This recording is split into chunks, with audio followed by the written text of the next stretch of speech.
每一次拋光都係好千錘百煉嘅。嗱，依家就 OK 啦，嗰啲黑已經係冇噶啦。依家做呢條燃料嚟嘅，陣間睇下做出嚟嘅效果係點樣。燃料比較麻煩啲，因為佢燃料都比較寬圍噶嘛，要確保個燃度同埋佢個燃寬同厚係必須要一樣嘅。嗰啲所謂比較精深啲，你同嗰啲正經唔同。雖然每一年都成千條手鐲經過我手加工，但係好似呢種顏色嘅貨，還係要特別小心啲，尤其係收邊嘅時候，燃料佢打磨嘅力度同時間都控制得好細緻，每磨幾下就要攞出嚟度下個尺寸同埋個燃度。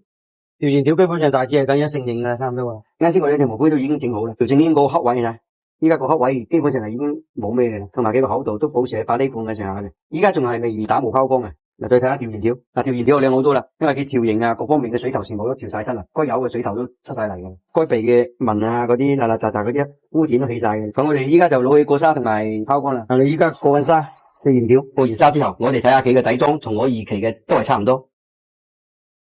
咁如果拋光之後咧，水頭就會更加好。咁呢條手鐲嘅起貨彈性已經俾我拉到咗極致啦。啱先嗰兩條毛杯已經起貨啦，啲效果都完全出晒嚟啦。條正經個黑位已經係完完全全起得好乾淨噶啦，啲水頭同埋種水全部都塞晒嚟。跟住再講翻條燃料，成條手鐲嘅顏色夠陽、夠綠、夠大氣，相當唔錯。你睇下你中意燃料定係中意正經？